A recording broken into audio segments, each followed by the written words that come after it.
Alrighty guys, on today's adventures of my unorthodox Bring a Trailer listings, we are doing an oil change on the 2003 teal green metallic Boxster S. Now in case anybody is wondering what this water is, we had a torrential downpour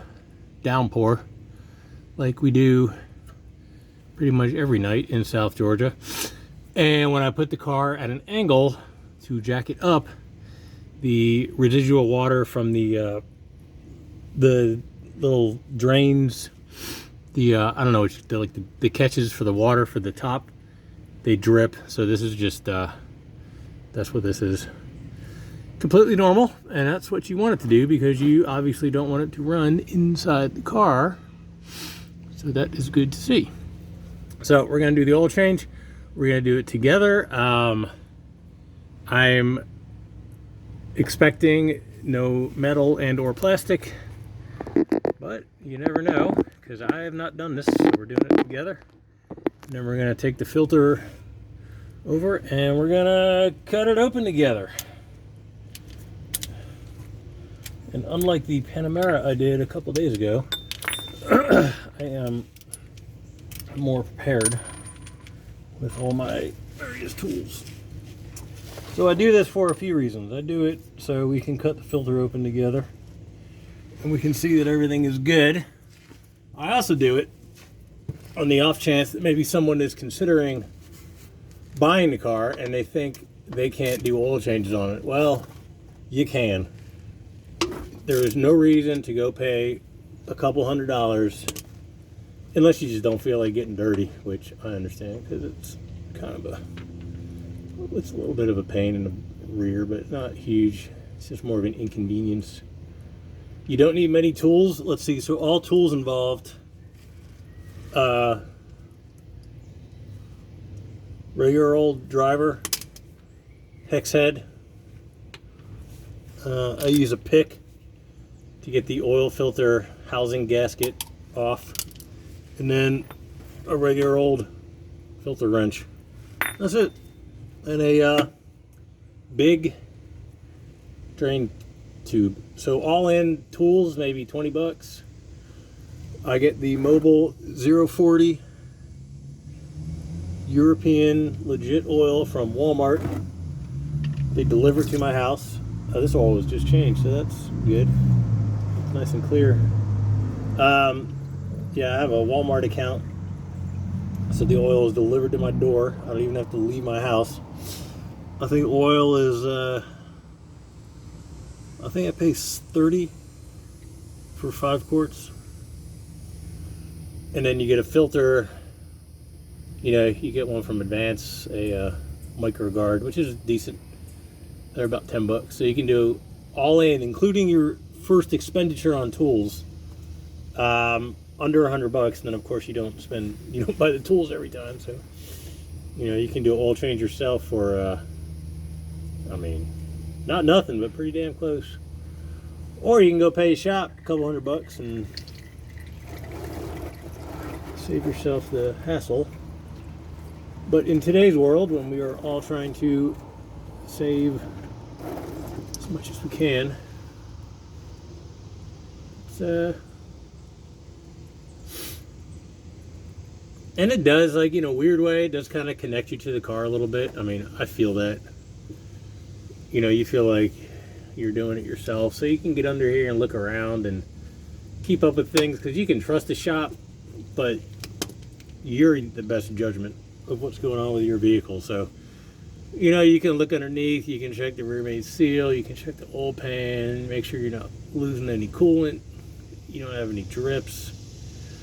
And I'm sitting here looking at this one again, and it's just super, especially for the mileage. 135,000 miles, this thing is bone dry under here. Which also furthers the, you know, the IMS job that we have some documentation on, but what I have does honestly leave a little, you know, there's some unknowns there, and I get it. I'm not debating that one bit. It'd be nice to have the number, it'd be nice to have the VIN registered, but, you know, what's that saying? We live in an imperfect world.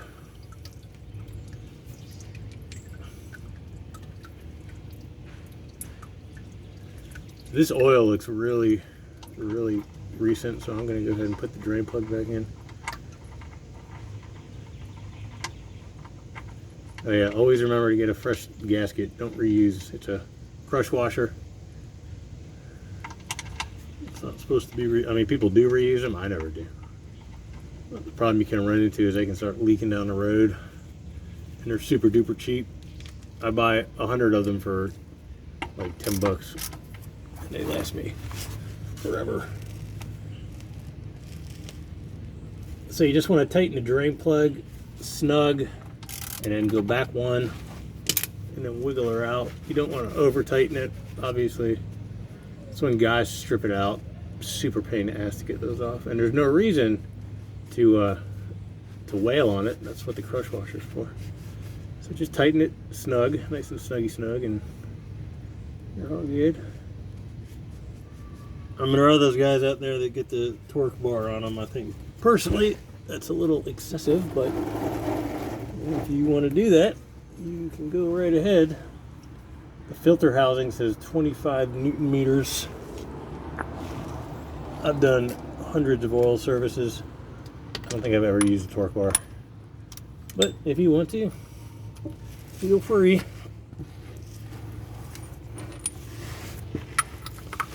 Just remember, man, I tell this story almost every time I do an oil change.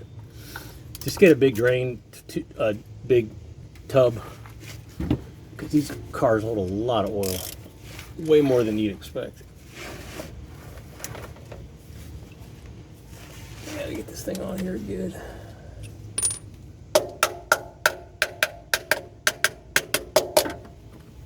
First one of these I did, I had like a Honda Accord drain plug, or drain tube, or tub.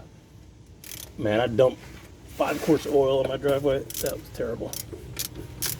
So a good sign, the neither the drain plug or the canister were over tightened. No, it's not. It's just something to show me whoever did the oil change last knew what they were doing. They didn't wail on it with an impact or anything stupid.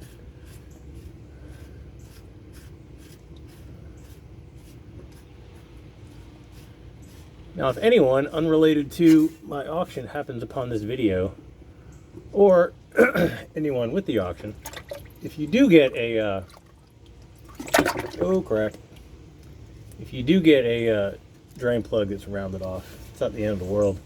You just get a chisel or a screwdriver, and you just kind of have to work it out.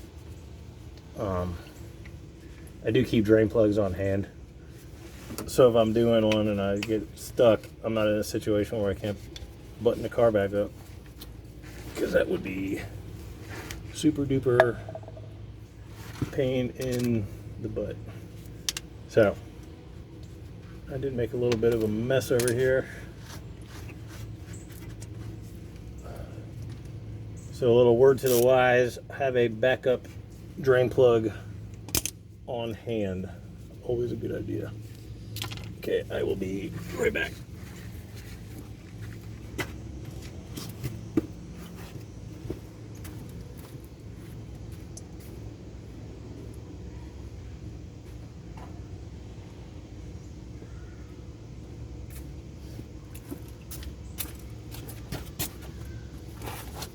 So if you are doing some and you spill in your driveway and you don't want to have a nasty driveway, get a little brake cleaner,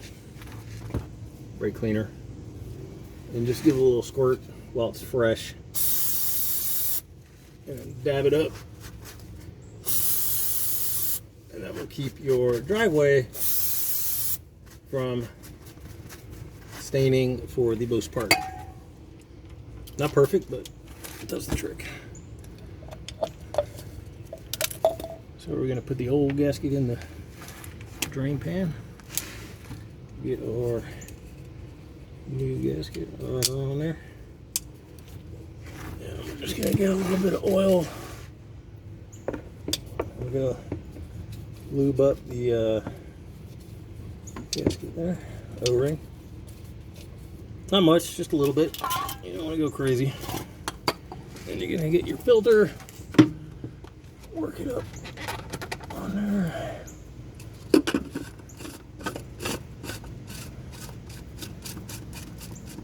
Alright, so I did a rookie mistake again with the housing, which still had a little bit of oil in it. I spilled it on my driveway. Again.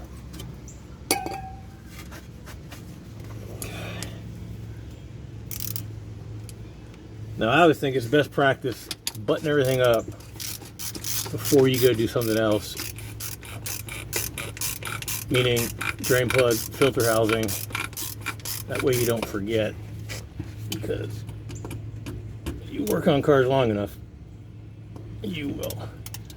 Okay. And you just kind of work go back and forth a little bit, work it off. You want to move this out of the way so you don't drop your tools in the oil, which we've all done. Well, I've done. I can admit my follies. Some guys maybe don't want to.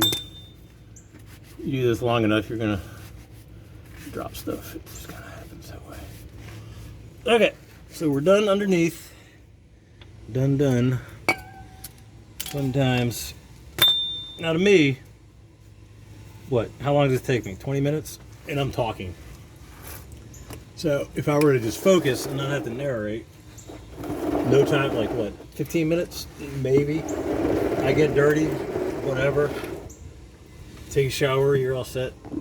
Don't drop the phone in the oil. I save myself a couple $100 and time, lots of time, because you go to a shop, what they're going to take, you know, minimum an hour or two, or they're going to tell you to leave it for an oil change. And then they'll come back and tell you your car's falling apart when you know it's not.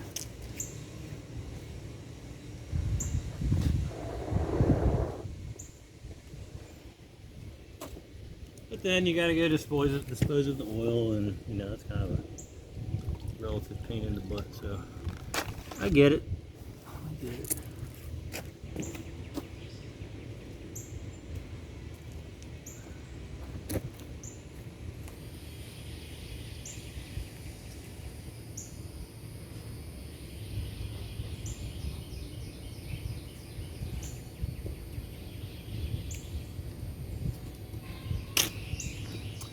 Alright, so what we're doing here is we're going to cut open the filter.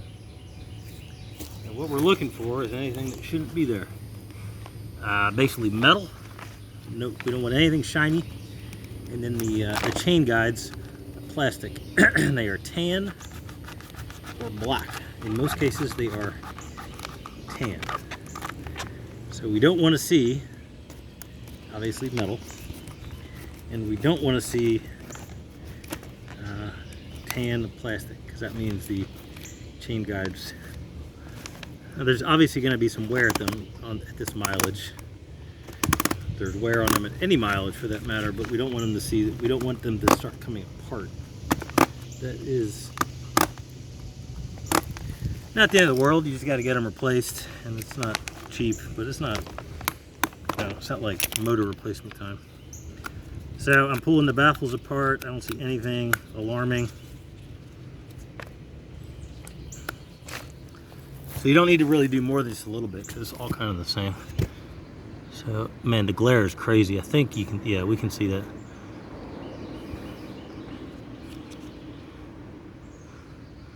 So you'd obviously see any metal. That's pretty easy to see. You'd see plastic. So this is nice and just dirty oil. This also, if you do your oil changes yourself, you can examine the filter and keep up with things. So another advantage to doing it on your own. All right, guys, that concludes this go around. If you have any questions, just let me know. Thank you.